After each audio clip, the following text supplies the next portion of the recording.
Welcome to the Fly Fishing Insider Podcast, where each week we speak with brands, icons, innovators, and trailblazers within the fly fishing industry, exploring both the successes and failures they've encountered along the way to become who they are today.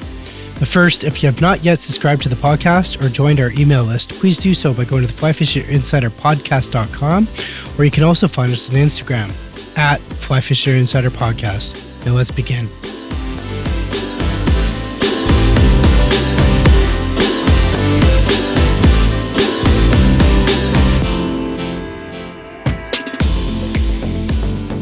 Today our guest is Kenneth Klimes. Kenneth Klimes is the chairman of Fly Fishers at the Crossing Fellowship. Fly Fishers at the Crossing Fellowship is an organization of fly fishers who help local communities and charities throughout the USA. Here today to tell us more is Kenneth Klimes. Kenny, welcome to the show. Thanks, Greg. It's a pleasure to be talking with you today. No worries. I'm excited to be talking to you. Learn a bit more about what you guys are doing. So before we do that, as always, I want to know, who is Kenneth Klimes? Well, I live in the St. Louis area now. I grew up in the Chicago area, and I've been a fisherman all my life. We had relatives up in the Minnesota area, so it seemed like during summer vacations we would go up to Minnesota to fish.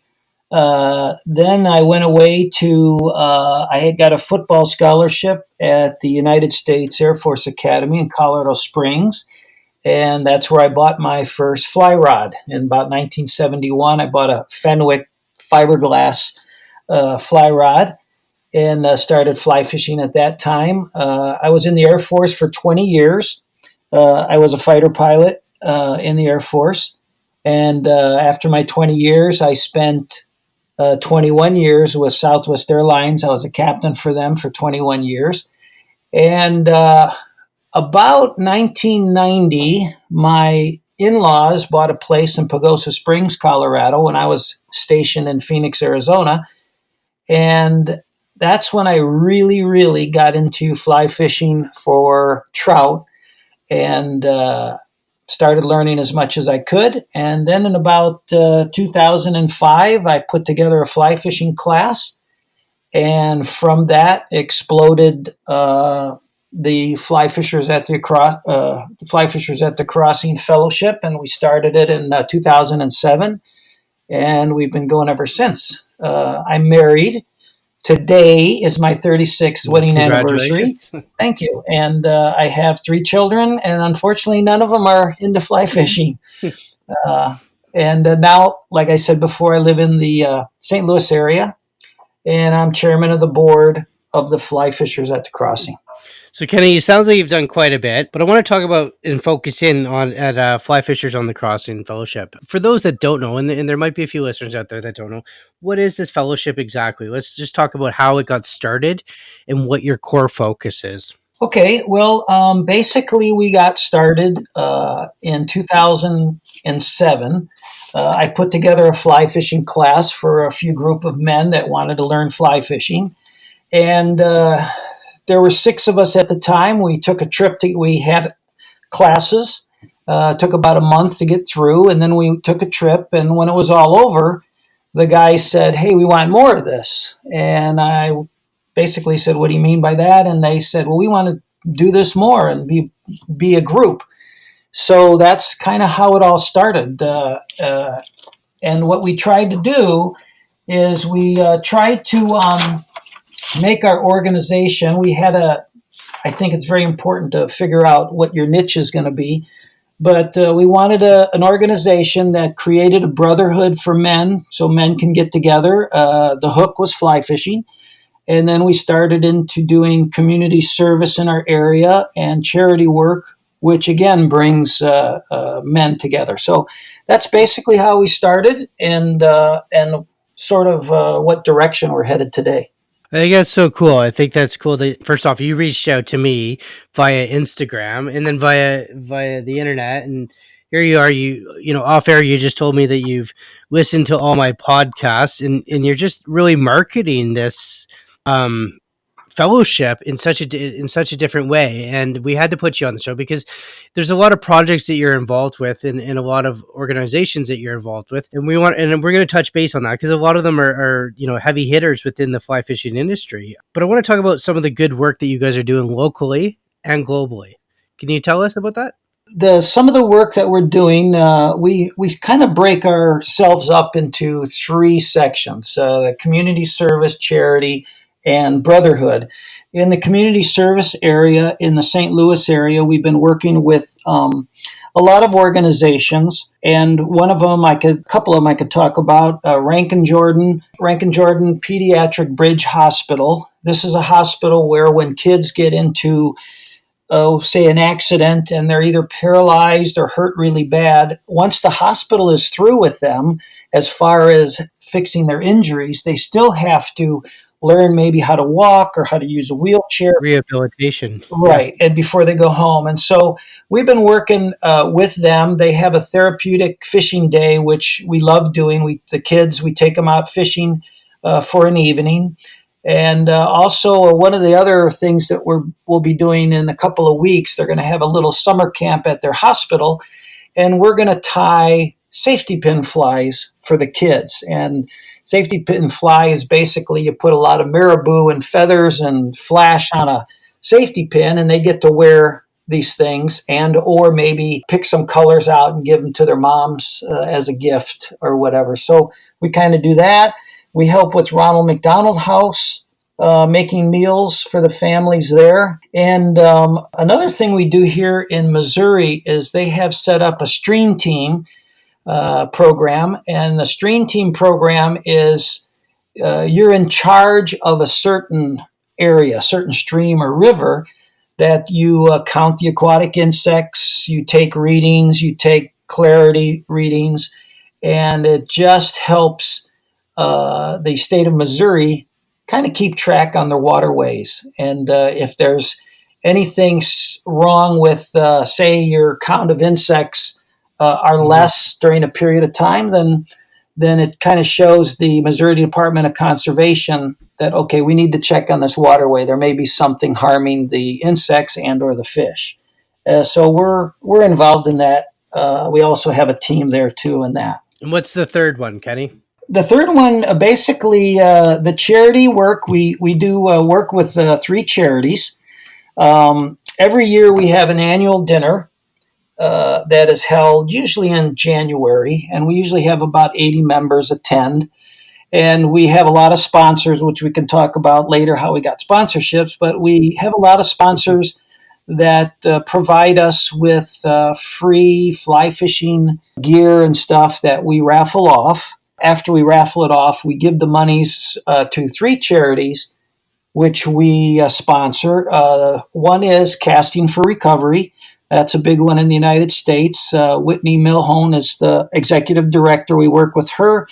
And the Casting for Recovery is for women with breast cancer. Then we have Project Healing Waters, and we like supporting our local area, our St. Louis chapter. And then the last one is a new one we picked up 2 years ago called the Mayfly Project.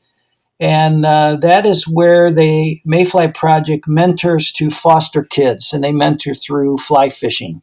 Really great program. So we support those three charities right now.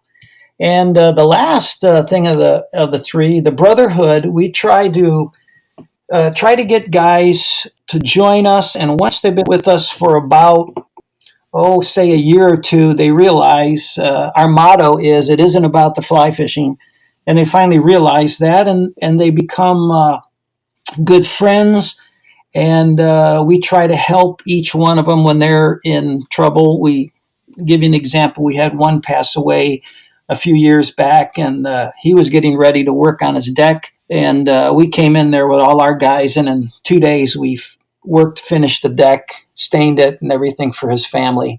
So we try to take care of our guys and their families. If someone's in the hospital, we'll be there for surgeries and sit with them and just things like that.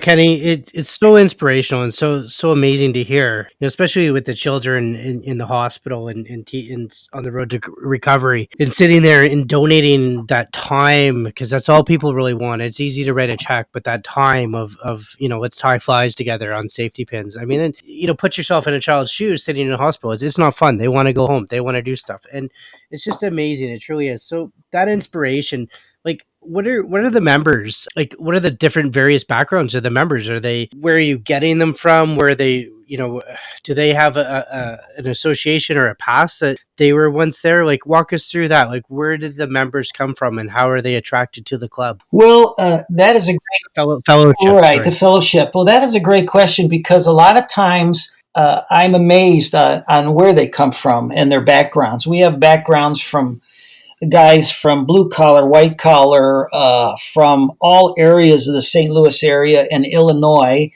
And we get some from when we do demos and shows. We'll do demos for certain companies or organizations in the city, and say it's a fly tying demo, and someone says, "Hey, who are you guys?" And we bring them aboard, and they want to learn more and be a part of our fellowship. Another way we get guys is we'll be on the waters fishing, and we'll see somebody who's maybe struggling, and just go up to them and say, "Hey, can I help you out?" Or you need a certain fly, and we give them a fly and show them maybe a few tricks, and usually they'll always ask, "Hey, who are you guys?" So that's one way.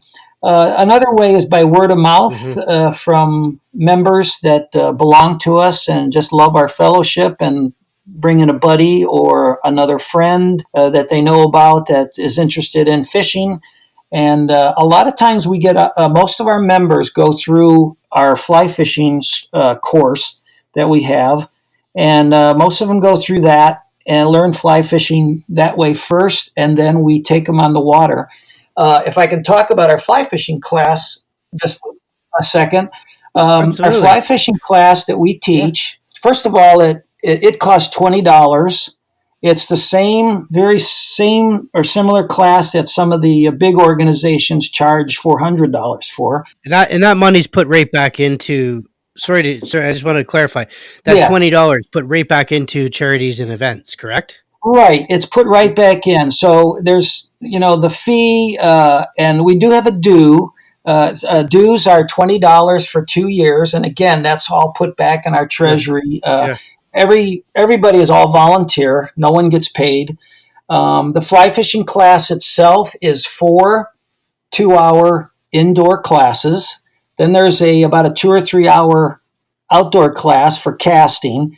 And then we take each person one on one on the river for a day and teach them to fish. And usually, when we get them on the water and after we teach them how to fish and they catch some trout and everything, they're hooked and they stay with the fellowship after that point. So that's kind of how we get members to become interested and join. And then as we go and they're members, we've got a website, we've got Instagram, we've got Facebook, and everything that we do, we have a special calendar.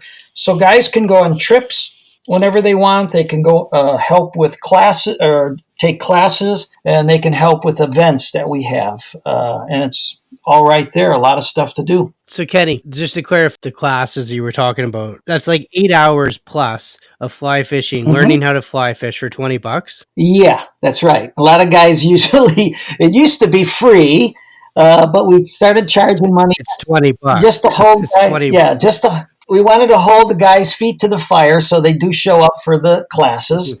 And so, again, like our motto says, it's not about the fly fishing. It's about getting the guys together, and Mm-hmm. it's not about the money either. I'm just going to say this. If you're in the St. Louis area and you've ever thought about wanting to learn to fly fish, invest the $20. Go talk to Kenny. He just listed his website. Plus, we'll make sure that we put it at the end of the Yeah. show. I mean, that's just a smoking deal. Yes. So, all right. So So Kenny, here we are. Tell us about some of the other community involvement that you guys are doing as well. Like you mentioned, like for the trip, like when I say community, the fly fishing aspect of it. Like let's talk about that. You said that there's a calendar and guys can go on trips. Like Okay. are you going to Belize or something, or like? Well, that's a good question. Actually, I have two trips this week, one tomorrow, one Thursday, where I'll be taking out two, what we call them, students or graduates from the Mhm. last fly fishing class that we had. And they have a graduation trip. This is the one-on-one trip with an instructor, and I'll be taking both guys out on Wednesday and Thursday. And we have other guys that join us. So the cool thing is it's one-on-one, but every other people get involved and get to go on the trip and meet the new guy and welcome him into the fellowship. Usually after a trip, it's a day trip. And don't put this on the podcast, but Missouri has one of the best fly fishing around. It's one of the best kept secrets, so we want to keep it that Yeah, way. I'll definitely make sure that we edit that part Yeah, out. yeah, right. Um, and So afterwards, after we're done fishing, we take pictures. We do every trip that we do. We do a trip report on our website. That does several things. That gets guys who weren't on the trip knowing, okay, what flies are being used and what areas are good fishing at the time. But afterwards, we always will have a fellowship dinner on the way home, and we all eat together. And this is where guys really get to know the other guys in the group. And so we've done this for about 10 years for now, and it's almost now turned into a tradition. It's a full day of fishing from 6 in the morning to 9 at night type of thing. We also have weekend trips around in the area where we'll take a weekend trip to some place and maybe have anywhere from 4 to 8 guys on the trip, rent out a cabin or something and fish certain waters. And then we also do trips out of state. And this year, if I'm not mistaken, right now I just added another one. I have 7 trips out of state. Uh, Where we are you off to? we have fished in. Our group has fished in the San Juan River, New Mexico, Colorado, all the rivers in Colorado, Yellowstone, Montana. Some guys have gone to New Zealand and Alaska and up in Canada. So there's a lot of trips out of state if you can, and usually they're a week long. And if you can afford the trip, and we try to do it as inexpensively as possible, but they're always great trips. And after a week with 5, 6 guys, you really get to know them and you know a lot about them, their families and everything. And it's awesome. You get pretty close to the guys. Let me ask you, Kenny, your typical member, if they say they're working professional, I look at myself. I've got two young children, a wife. I work as I have a full time job as a nurse. I run a podcast, so I'm quite Mm-hmm. busy with pretty much everything, and I like to fish a lot. So like, and I say I wanted to join your fellowship, and I'm like, I just can't. I feel like I can't commit to every meeting or every trip. Or is there options for me to do that? Is there options for me to pick and choose? Like I'm just looking forward going, I liked a lot of the concepts you do and I want to be involved with this, but I know a lot of people are afraid of the commitment. Well, that is true, and that's true amongst guys. And I know and I realize we have a lot of guys that are retired. We have guys that are family guys that have young kids, a little bit older kids. And really, we don't commit anybody to anything. We don't have meetings like a club.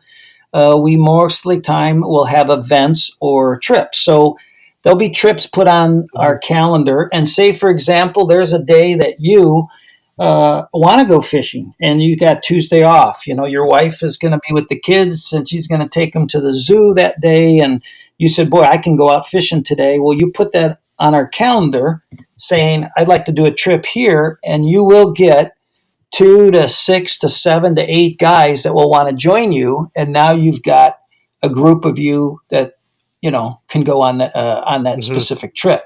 And when there's an event going on, the events and all the classes that we have, they're pretty much all free. And those things, the classes and the events, you can go to some of them and miss some of them. You don't have to participate. Basically, everything we do, it's kind of a pick and choose. But what happens is, what most guys, once they get involved, they keep coming back more and more. But I think it's important to highlight that you can pick and choose, right? Because, again, like I said, it's that commitment thing. And, today's day and age, I mean, for you guys, I know your recruitment in new members or new followers is extremely important for the growth of the club. And, having that option to pick and choose really opens up your diversification of who will join the club. So, correct. And I think, not having meetings. Some clubs will have meetings once a month all the time, and that there all of a sudden feels like a commitment to go there. And I got to do this, once a month. But by not having that and having it open, guys can, do as much as they want or as little as they want. No, so cool, Kenny. I love that. I love the concept of that, for sure. All right, so I want to shift. Here's where you guys you work with sponsors and major brands. You guys get some products for your events and your dinners and prizes. Who's helping you out here? Okay, well, how that all started was when we had guys come out of our fly fishing class. They realized fly fishing is not an inexpensive sport. So what we tried to do is we tried to find sponsors that could help us help our members and in some way provide a discount of a certain type to help them get started. One of the first ones was Woolly Booger Fly Company. The owner is a member of our group. It's an online company that sells flies, and now they're selling other gear like rods and reels and fly line and tippet and leader and stuff like that. But what we did with them to start out with is a lot of our guys didn't know what flies to buy on their first trip in Missouri. So we worked with them and set up a fly starter kit with the flies that we use here in Missouri. There are about 45 flies, and they get a discount, and they get those flies, and those are the ones they start with, and then they build from there. Another company that sponsors us, Compass 360 Gear, one of the guys that runs the company has been a friend of mine since grade school, and I called him up one day, and Compass 360 Gear make waders, wading boots, rain gear, vests, and called him up and I said, hey, how would you like to help us out? Because we need waders and stuff like that for our guys. And they offered a fantastic discount for us and actually put me on their pro staff. So we worked with them. So that's kind of how that worked. I know not too long ago, you got the Rock Treads was interviewed on your podcast. And I met Forrest. I was doing the ICAST convention, which is the biggest fishing convention that's done. It's mostly done for the business side, not for regular visitors to see it. And I was working for Compass 360 Gear at that. And as I walked around, I met Forrest Rogers and his partner there, Rock Treads, right when they started Rock Treads. And they agreed to help us out. They liked what we were doing. And so that was another... That doesn't surprise me. Forrest is a phenomenal guy. Yes. And what was really cool is we just got back from a Montana trip, and we were able to take them out for lunch and talk with them and spend some time with them in Billings, Montana, just recently. Cool. But we have other ones, some fly fishing shops, Dooley's Fly Fishing we just picked up. They're a local in Illinois, but they sell fly tying materials. And so right now we just picked up Eddie Bauer, at least in the Missouri area.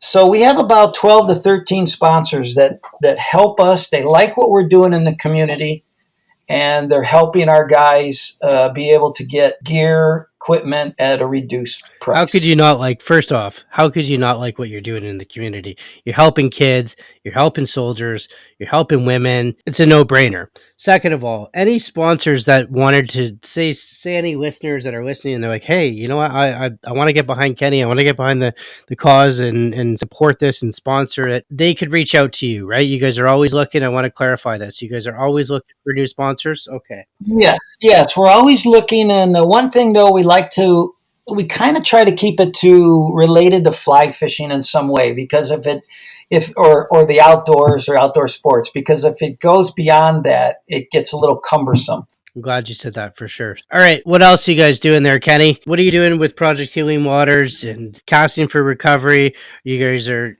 tell us about that. Because sorry to clarify, those are pretty big, well-established names within the fly fishing community that have a ton of support behind it. And now that you guys are getting behind that as well, I mean, I want to make sure that this is, that your work is definitely highlighted for what you're doing. Yes. Well, with Casting Recovery, again, I got to meet them at the ICAST convention about 3-4 years ago. And you got to love what they do for the ladies and everything. Absolutely. And of course, breast cancer affects probably every family, either has a friend or a relative or someone that has been affected by the breast cancer. And so we wanted to do something as a men's group. We wanted to do something for them. And so basically, what we've been doing for them is supplying them with donations or funds after our charity dinner that we have every year. Project Healing Waters in our local area. A lot of times we've done some demo fly tying events where they are being sponsored. And then again, we also provide them with funds through our charity dinner. The Mayfly project is kind of a cool thing. It's mentors foster children, and we also provide them for funds, part of our charity program. But we also had a couple guys that were so blown away by what they did that they actually started the Mid-Missouri chapter. And so they've taken a bunch of kids, mid-Missouri area, foster kids, and have taken them through, I believe now they've taken 2 groups through the process.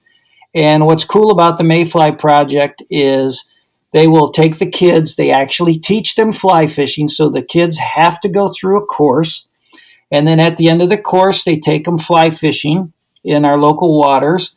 And then when they're done, the kids don't realize it until they're done. But when they are done, the Mayfly project presents them with the rods and reels and line and flies and everything uh, that they used during their fishing time, and actually present them with that gear. So it's pretty cool. It's so cool. Definitely so cool. So, Kenny, you guys are slowly expanding, and where are the chapters slowly popping up? Well, interesting. Several years back, we had a person. Actually, he was a pastor and starting a small church in Virginia, and he was trying to figure out the name of what they should call their church. And he was online looking for something with the cross or crossing or something like that.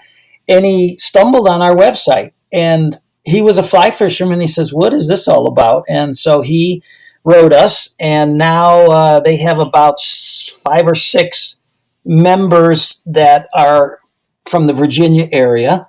And then in Denver, one of the guys in Denver that I used to fly with got interested in fly fishing, and we actually did a little road show. We drove out there and we presented a fly fishing class to them and talked to them about how to put a group together.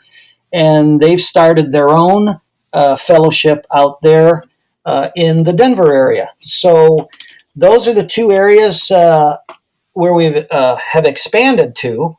But your listeners, I'd like to let them know that, if they're interested in how to start a fellowship, how to start a group like this, we would be more than happy to help them, get started, we'd be more than happy to go out to where they're located and talk to them and teach them a few things, or teach them the fly fishing class, or whatever we can do to help them get started. We are willing to do. Like, what would be the process in that? Would they just have to contact you and you guys just sort of take it from there? Or is there guidelines that are required, or is there, like, walk us through that? Well, I think the major thing is they have to be interested in possibly starting a chapter, a fellowship, not a chapter of ours, but just a fellowship, or even if you want to call it a club in their area. And we can get them started as far as if they want to write us and say, okay, how do you do this? Or what have you done here? Can you send us, your course, or whatever? And especially if they're located in a great place to fish, we'll definitely drive out there and I'm sure you will. and fish with them, and also run through the course. But we don't do it. It has nothing to do with us in the way that we gain anything. It's for them. If they want to start their own chapter, they can and do their own thing. If they want to become part of ours, we don't mind that either. They can become another chapter, like the Virginia guys. They are a part of us. So if somebody wants to just be part of us, they can be, and of course, do all the little things that we do in their local area. One thing that I don't know if you're going to get to it, asking me here, Greg, but I think it's important when you start a group or a fellowship or a club in fly fishing or anything else, that you really have to decide on your niche of what you want it to do. You get some that are some that want to be a group and teach kids how to fly fish, and some of them you want to be a group that just maybe older guys or whatever it is. You got to find that niche, and I think you really have to stick with it. Sometimes you get a club that tries to do too much, and they're spread out so much that they don't know really why they're existing. And I think that you really need to get it down to, okay, what do you want to accomplish and do with your fellowship? It could be just take guys and go fishing all the time, but sometimes that doesn't work as far as building it. There's got to be something else there to attract the people into your fellowship or club. So well said, Kenny. So well said. Especially when you're, the niche of picking your areas of who you want to help in the community, because everyone's always requiring help. Or let me rephrase that. There's a lot of projects out there, a lot of organizations, charities, or events, whatever it is, within any community that require help and could always use the extra help or support. So it's finding your niche, like you said, and zeroing in and saying, we're going to stick with this. We're like you guys, we're going to help the Ronald McDonald House. We're going to help the hospital, right? We're going to help this, and staying true to that, because, if everyone helped everyone, then, and you focus, you'd be pulled in so many different directions. You wouldn't be able to help them as efficiently as you currently do. So, Correct. Yeah, the efficiency part is, I think, though, the thing is, everybody loves to go fly fishing, but when you can get other guys that fly fish together and then be able to serve, I think it makes them feel good. Everybody feels good when they're serving. Kenny, I want to ask you, what do you guys, when you reached out to me and I jumped at the chance to interview you because of, I did my homework, I found out what you're all about, and I found out about all the amazing things that you guys are doing there. What are you hoping to get out of this podcast today? Well, that's a great question. I think several things. Number one, if someone that's listening is interested in doing what we're doing, we would love to help them. As I said a little while ago, they could do their own thing and we can help them, or they can be part of us. And that's great, either way. Also, I think one of the things that's important is being part of our community, helping our community. I think we lack a lot of that in our world today, and just being able to step out and find some area in your community that needs help and do it. You don't have to be even a fly fishing organization.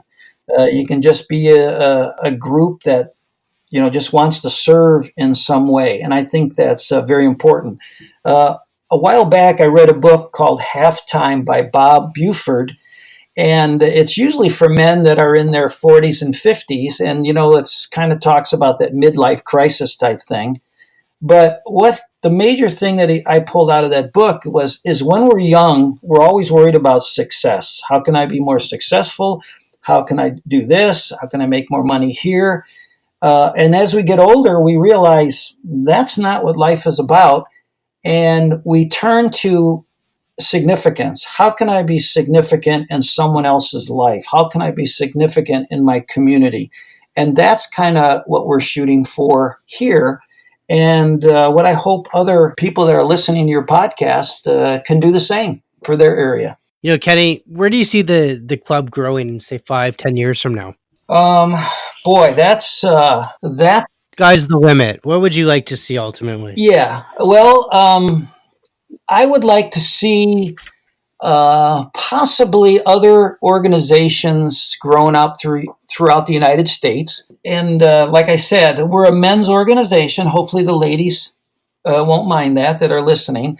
But I think it's important that men meet other men in their lives, and that's why we exist. Hopefully, this will make us better husbands, better fathers, better sons and friends and stuff like that. I'm always one that I'd like to see us grow, but I don't want to force that growth. That growth has to come with guys that really want to be part of this organization. So I guess growing and hopefully helping in more areas in our community is kind of our goal. Cool. I think you're well on your way there for sure. Absolutely. So, also want to ask you, where do you get your inspiration from? And with that comes this, because you're inspiring to me as I'm talking to you. I'm looking at your life, going, "Here's a guy. He was, an Air Force pilot, dedicated fly fisher, father, gives all so much time and gives so much back to children, to women, to events, to the club, to this, to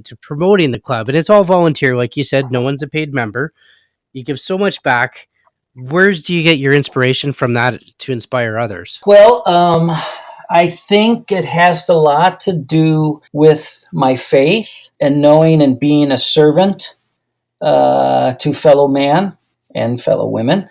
And I think that's where I get a lot of it. And also, when you belong to this group and you meet men that feel the same, it's infectious. I mean, it just grows because you meet some great guys. I usually tell the fly fishing class, the first meeting that we have, I always tell them, look to your left, look to the guy to your left, and look to the guy to your right. And you might have just looked at who's going to be your best friend in the future. And I tell them this because it's true. It happens, and I have proof that it happens. Mm-hmm. And I think a lot of that inspiration, it just comes from that. I think a lot of it is my faith. It's just amazing, Kenny. Just truly amazing story. So, before I let you go, is there anything you want to ask or have a final word for our listeners out there? Yeah. Well, first of all, I know that we don't sell anything, but we'd love to offer to help. Like I said, anyone who is interested in starting a fellowship or a club in their area, give them ideas and how to do it. Like I said, they could do it on their own, or they could have us help them and come out. We'd even be glad to come out there wherever they're located, if possible, and help them start it and talk to them about it. Our email address is FATC, that's OURFATC